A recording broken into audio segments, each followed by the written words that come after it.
अस्सलाम वालेकुम। उम्मीद है आप सब दोस्त खैरियत से होंगे और मैं हूं उस्मान खान और आज हम बात करेंगे जेयूआई ने खैबर पख्तूनख्वा में बड़े बड़े जलसे किए हैं, उसके बाद बलूचिस्तान में बड़े बड़े जलसे किए हैं, सिंध में भी बहुत बड़े बड़े जलसे किए हैं।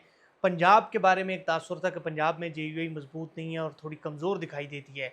जेयूआई ने चारसदा में आखिरी जलसा किया था, उसमें फिर लाहौर में कसूर में जलसा आम का ऐलान किया था पंजाब में। तो गुज़िश्ता दिनों कसूर में एक जलसा आम हुआ।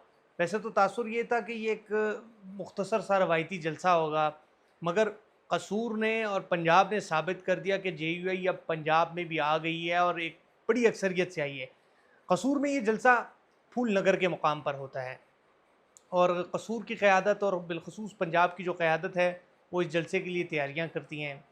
और जलसे में लाहौर और उसके अतराफ़ के जो करीबी ज़िले हैं, वहाँ से भी लोग शामिल होते हैं और ये जलसा हर एतबार से कामयाब तरीन जलसों में शामिल था।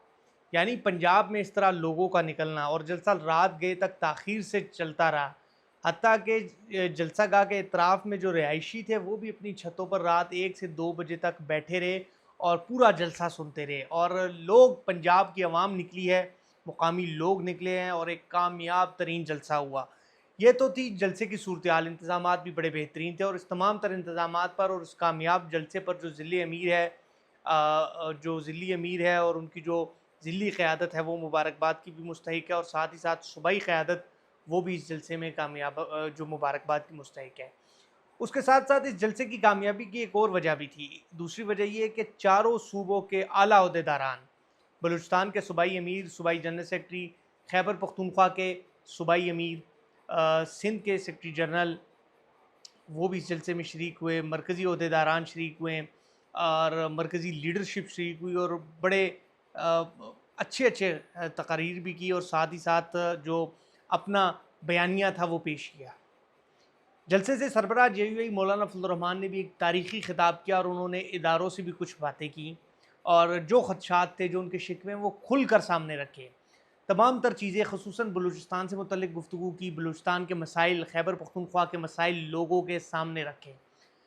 मौलाना फजल रहमान के भाई इंजीनियर ज़ियाउर रहमान और उनके फ़र्जंद ने भी इस जलसे में अपनी तकरीर की और जो मसाइल थे अवामी वो लोगों के सामने रखे। मौलाना फजल रहमान ने जो तकरीर की, इदारों को खूब आड़े हाथों लिया और ख़ूब उन पर तनक़ीद के जो है वो तीर जो है वो बरसाए हैं।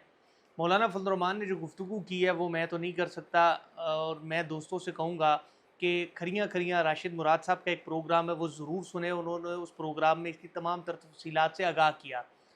मौलाना फजल रहमान ने गुफ्तगू में तमाम तर शिकवे तो कर लिए हैं और हस्बे मामूल हमें एक और चीज़ देखने को मिली। जैसे ही जलसा ख़त्म होता है, मौलाना फजल रहमान लाहौर और लाहौर से इस्लामाबाद पहुँचते हैं, मगर सोशल मीडिया पर जो फेक अकाउंट्स हैं और कुछ ऐसे डिजिटल प्लेटफॉर्म्स हैं जिनसे मुतल्लिक तहरीक इंसाफ पहले बाइकआउट का ऐलान कर चुकी है और ये वाज़ेह कर चुकी है कि हमारे अरकान इन डिजिटल प्लेटफॉर्म्स पर नहीं जाएंगे और ये जिनके हैं और जिन्होंने बनाए हैं और जिन मकासद के लिए बनाए हैं, हम इसमें शामिल नहीं होंगे। मौलाना फजल रहमान और उनके अहल खाना से मुतल्लिक, उनके जो फैमिली से मुतल्लिक जो है वो ट्रोलिंग शुरू हो जाती है उन सोशल अकाउंट्स पर। और मज़े की बात बताऊँ, एक ही स्क्रिप्ट होता है, वो मुख्तलिफ अकाउंट्स ट्वीट करते हैं, शेयर करते हैं और सबसे मज़े की बात ये कि 8 से 10 से ज़्यादा उनके लाइक्स ही नहीं बनते। एक ही स्क्रिप्ट्स को बयानिए के तौर पर पेश किया जा रहा है, लोग ट्रोलिंग कर रहे हैं और मौलाना फजल रहमान को तनकीद का निशाना बना रहे हैं और कह रहे हैं जी इन्होंने ये बात क्यों की, ये बात क्यों की, माजरत करे, ये करे, वो करे, मगर लाइक्स उनके नहीं हैं। और कुछ ऐसे डिजिटल प्लेटफॉर्म्स हैं, अगर वो बनाए हैं, उनको न्यूट्रल रहना चाहिए। जिसने भी बनाए हैं हम उस तरफ नहीं जाते, मगर उनको भी चाहिए कम अज़ कम, मतलब यार मज़े की बात है कि जब कुछ नहीं मिला तो एक डिजिटल प्लेटफॉर्म ने 2012-13 या 14 की एक ना पुरानी एक चैनल की रिकॉर्डिंग की वीडियो लगा दीजिए कि वो फ़लाने सहाफ़ी ने ये कहा था तो इस पर आपने जवाब नहीं दिया। जबकि अगर उन्होंने तकरीर की, आपके पास जब कोई चीज़ नहीं है तो कम अज़ कम फिर इस तरह की पुरानी चीज़ें और वो ना करें। कम अज़ कम ये पाकिस्तान में हर सियासी जमात को ये हक़ हासिल है कि वो खुल कर बात कर सकते हैं। जमहूरियत है, जमहूरियत में आप बात कर सकते हैं।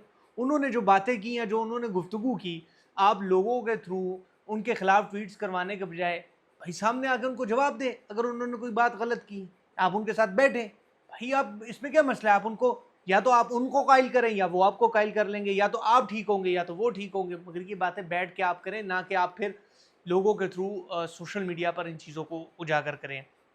ایک اور اہم چیز یہ کہ بلوچستان سے متعلق جو انہوں نے گفتگو کی، یا پاکستان سے متعلق، کے پی سے متعلق، جو امن و امان سے متعلق، مزے کی بات یہ جو سنجیدہ لوگ ہیں، سنجیدہ صحافی ہیں، یا وہ سوشل میڈیا کے لوگ ہیں، وہ مولانا فضل الرحمان کی اس تقریر کو سراہ بھی رہے ہیں، اور اس سے متعلق وہ اپنی مثبت چیزوں کا اظہار کر رہے ہیں۔ مگر وہ لوگ جو نومولود لوگ ہیں، یا وہ لوگ ہیں جن کے 10 سے 12 لائکس نہیں آتے، وہ اس طرح کی جب ٹویٹس کریں تو اس سے واضح ہو جاتا ہے کہ تیر جو ہے وہ نشانے پر لگا ہے۔